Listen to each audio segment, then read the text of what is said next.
really nice to be here. Thanks for having us. I'm Romi B. I'm Arun.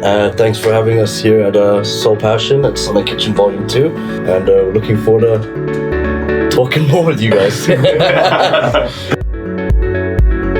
Since I was in school, I was really interested in music. I was playing some classical instruments as well, like the tabla, some percussion, and I mean, music in general really fascinated me.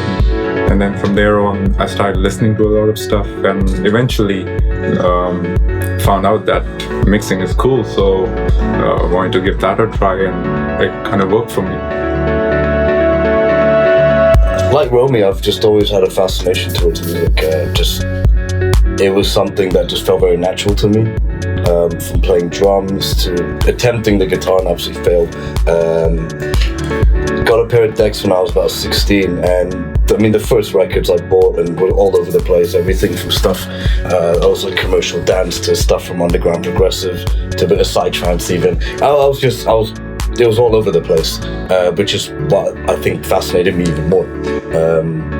Learning different styles and genres and taking in different influences. My dad's record collection was also a big influence on me. He had all sorts of funk, soul, and jazz, even some old Indian and traditional style records on vinyl. He used to have a gramophone at home. I used to play around with it, probably damage half of his records. But yeah, it's just a love story, I guess, in a similar way that Romi described. Yeah.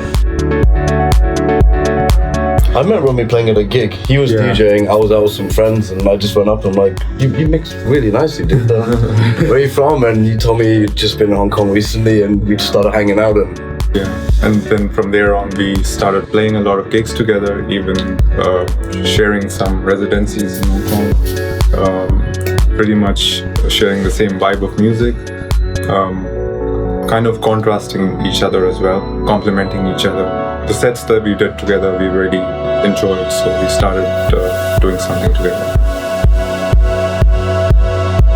Our second home is Oma. We played there between each other a couple of times a month, and we decided to set up a night there called Threesome, and that's really where it all kind of started from. And Taku, the music director of Oma, he's really keen for DJs to kind of be more involved in their own night and in their own performance, and actually putting out their own agenda of music or their own kind of their own outlook and their perspective on what they want people to enjoy. And Threesome was what we came up with, which is just a night of whatever goes. We stream from down tempo to house to techno, and it's whatever we enjoy and we think other people will appreciate from us as well.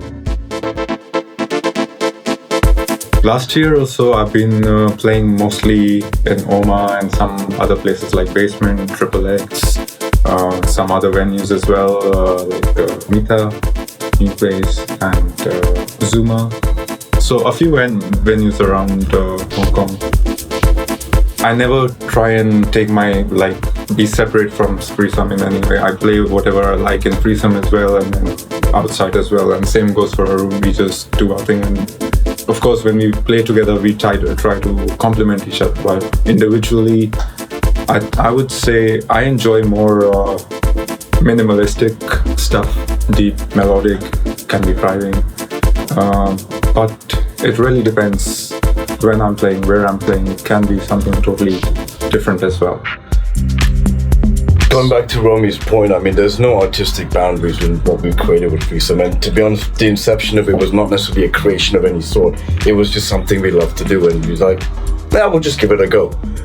There's no particular sound to it. It's just really, again, it's a part of a do what you love sort of thing. Individually, we do have our slight variations in sound, but we kind of fall back into the same areas a lot of the time. And again, the music we play comes down to the mood that we're in, or the vibe that we're collecting or picking up from other people around us. It's never always going to be the same, and the consistency that we do have is that we just really keep wanting to do this. We do combine vinyl and digital, yes, but I like to do vinyl sets, pure vinyl as well. I think for me it would be an Allen and Heath mixer and 2 Techniques turntables and 2 CDJs. That would be the ideal setup. I'd say the exact same thing, except I might switch the mixer from a Ure and a Bozak Isomer just for Of a bit course. of fun. But like you said, an ideal setup, that would be it. But Ure and good Bozak club for setup, me, yes, also in the it's a right club, in brilliant the right mixer. situation, Yes. a nice rotary mix always makes it a lot more fun to make. Sure. Yeah. I think the thing with mixing vinyl is, one, you should be well informed about how to set your needle and your tone arm, because that's a big part of playing vinyl, because if you have it wrong, then needle might jump and there can be other problems, damaging your records, etc.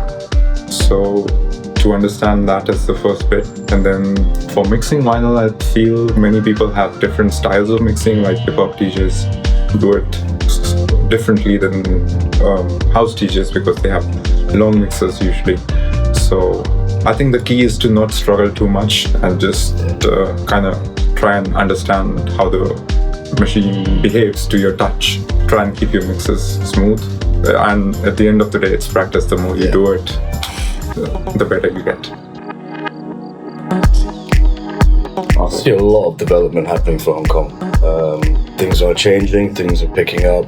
We've imported and created a lot of ideas in Hong Kong. There's a massive potential for this place, and always has been. And I think we're starting to see that fruitify with new venues opening up, but festivals happening, a lot of artists coming through the city. Yeah, it's shaping up. It's shaping up quite nicely for the past. And there's a lot of positivity from both the people at the back end and from the front end of the scene. So people who are really working it and people who are really keen to have more of it.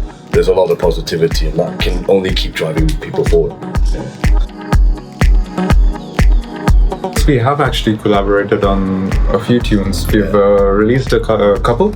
Yeah, we have. Yeah.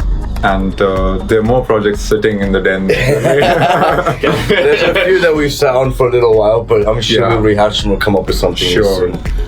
Arun moved to London for a bit, so there was a little break when he did more of his production, and I was busy doing other things. And now I'm also setting up a studio, which is called Studio 101. So hopefully there's a lot to do in the future together. The key idea is to relax, and once you're relaxed, the creative flow happens. I think that's the way it works.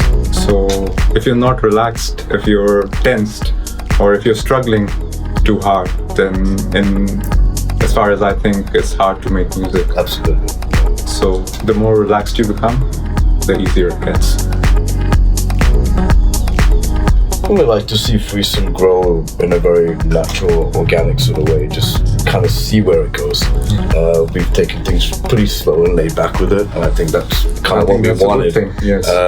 There's no reason to force something that we really like doing. On the individual side, I hope I can travel a lot more for some gigs. I love traveling anyway. Got a few bits coming up in the next few months as well.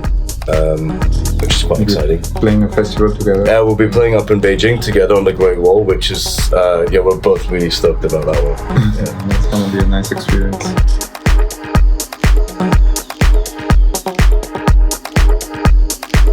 Such a good job, man.